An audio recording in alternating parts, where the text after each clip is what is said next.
ব্যবসা বাণিজ্য আমাদের ভাইয়েরা করে, বোনেরা করে, কিন্তু তাদের বোবা কান্না কেউ শুনে না। আসে আইসা হাব ভাব দেখায়, একজন বলে ইনি আমাদের বড় ভাই, এলাকার বড় ভাই। ছোট ভাইরা তিড়িং তিড়িং করে। তো দোকানে যিনি তিনি জিজ্ঞেস করেন, ব্যবসায়ী জিজ্ঞেস করেন, আচ্ছা আপনি বড় ভাই বুঝলাম, আমার কি করতে হবে? কয় না, এখানে এই পোলাপাইন আমার সাথে চলে, তো এদেরকে একটু দেখে রাখতে হবে। কয়েছে ভাই আমি তো আমার ব্যবসা দেখে রাখবো, পোলাপাইন দেখবো কেমনে? বুঝেন না মিয়া, দেখার অর্থ কি? দিনে আসবে, সপ্তাহে আসবে, মাসে আসবে, হাত করে আমরা যা চাইবো তা দিয়ে দিবে।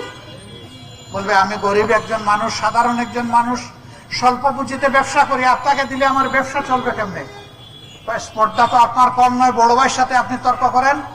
কোত্থেকে আসছেন মিয়া, চিনেন না? এই ধরনের কথাবার্তা বলে না, ক্ষেত্র বিশেষ হাত উঠে দেয়, তার শক্তি দেখানোর জন্য, ভয়ভীতি দেখানোর জন্য।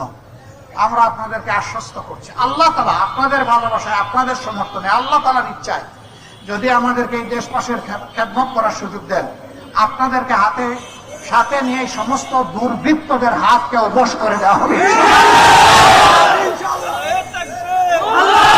ব্যবসায়ী ব্যবসায়ী জায়গায় ব্যবসা করবে, চাকরিজীবী চাকরিজীবীর জায়গায় চাকরি করবে, তারপরে বাড়তি কেউ খবরদারি করার কোনো দুঃসাহস দেখাবে না ইনশাআল্লাহ।